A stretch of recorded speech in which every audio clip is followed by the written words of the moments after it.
आप सभी दोस्तों का स्वागत है हमारे चैनल गौतम रॉय टेक में।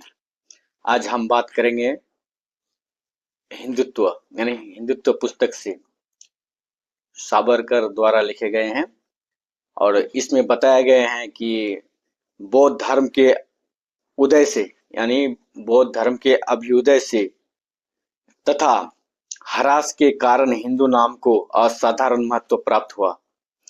कहने का मतलब है कि जैसे बौद्ध धर्म का उदय हुआ, उदय होने के कारण जो है हिंदू नाम को असाधारण जो है महत्व प्राप्त हुआ बौद्ध धर्म के कारण। तो आइए इसको पूरा जानते हैं, क्या है इसका रहस्य और क्या है इस कहानी में। तो दोस्तों बने रहिएगा अंत तक। शीर्षक है बौद्ध धर्म के अभ्युदय तथा ह्रास के कारण हिंदू नाम को असाधारण महत्व प्राप्त हुआ। बौद्ध धर्म के उदय से पूर्व हिंदुओं के बाहरी संबंध दुनिया से अबाधित बने हुए थे। यानी जब बौद्ध धर्म का उदय नहीं हुआ था तो बाहरी दुनिया से हिंदुओं का जो है संबंध जो था अबाधित था। यानी कहने का मतलब जब बौद्ध धर्म का उदय हो गया तो ये बाधित हो गया। तो किस प्रकार बाधित हुआ जानते हैं। अत देशस्य प्रसूतस्य सकाशदग्र जन्मना स्वम स्वम चरित्र शिक्षरेन पृथव्याम सर्व मानवा। ये श्लोक है, ये मनु का श्लोक है।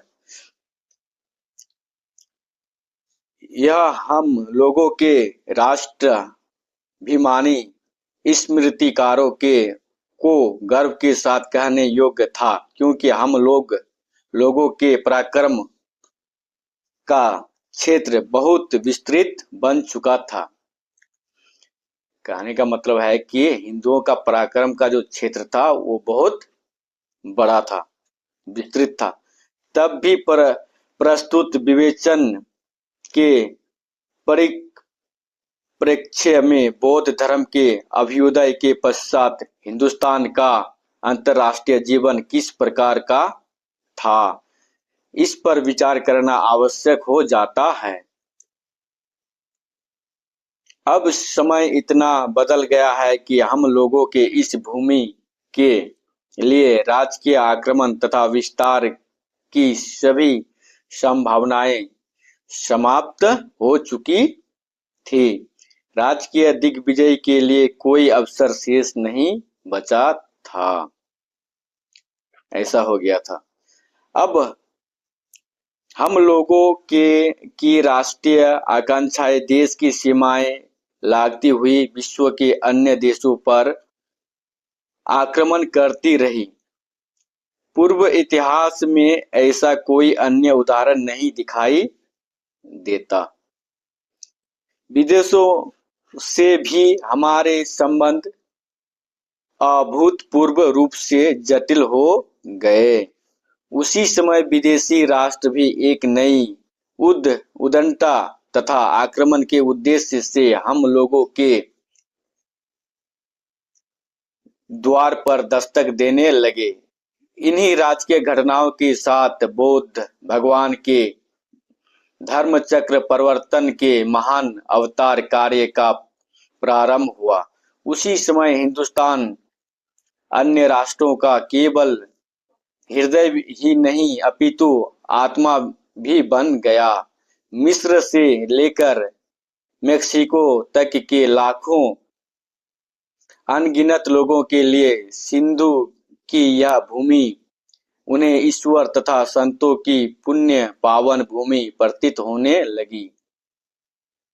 दूर दूर के क्षेत्रों से लक्षावधि भाविक यात्री यहाँ एकत्र होने लगे तथा हजारों विद्वान धर्मोपदेशक साधु संत विश्व के सभी ज्ञात स्थानों पर जाकर संचार करने लगे।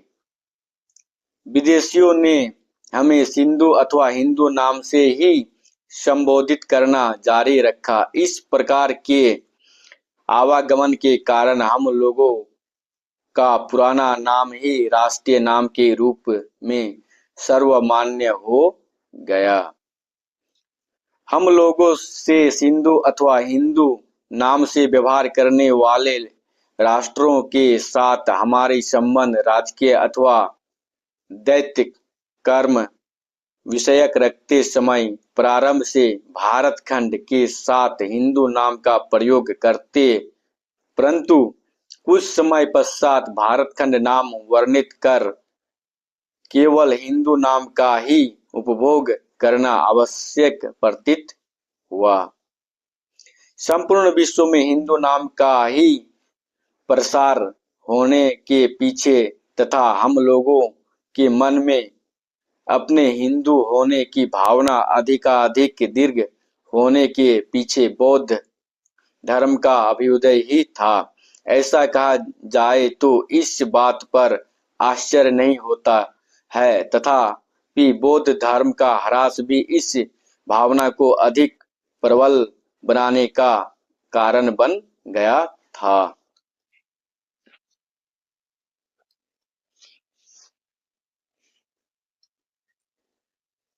तो दोस्तों, अभी आप लोगों ने सुना कि ये जो हिंदू नाम है विदेशों तक बहुत फेमस था जब से बौद्ध धर्म का उदय हुआ था।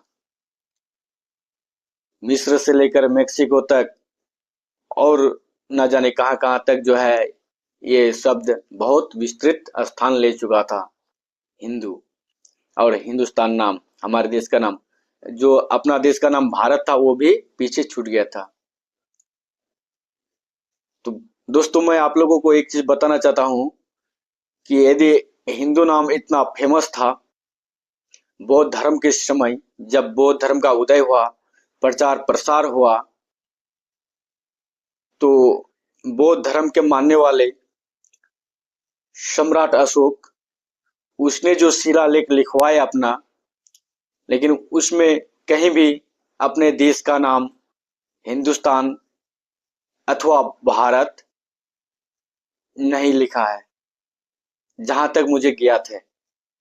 अब तक मैंने उनके कई सारे शिलालेखों को सुना है, विद्वानों द्वारा जो पढ़ा है, बताए हैं, लेकिन अभी तक मैंने हिंदुस्तान नाम कहीं सम्राट अशोक द्वारा लिखा हुआ नहीं सुना है, ना ही भारत सुना है। क्योंकि शायद सम्राट अशोक के टाइम में, और सम्राट अशोक ने भी अपने देश का जो नाम लिखा है अपने शिलालेख में, वो नाम है जम्बूद्वीप। जम्बूद्वीप नाम लिखा है, और ये हिंदुस्तान अथवा हिंदू या भारतवर्ष ये नाम नहीं है। और ये हिंदू जिस या हिंदी भाषा जिस लिपि से लिखा जाता है दोस्तों, वो लिपि है देवनागरी लिपि। और सम्राट अशोक ने अपने लेख में जिस लिपि का प्रयोग किए हैं वो लिपि है धम्म लिपि, बर्मी लिपि। तो दोस्तों, आप लोगों को ये वीडियो कैसा लगा? अच्छा लगा तो लाइक, कमेंट, शेयर और हमारे चैनल को सब्सक्राइब भी अवश्य कीजिएगा।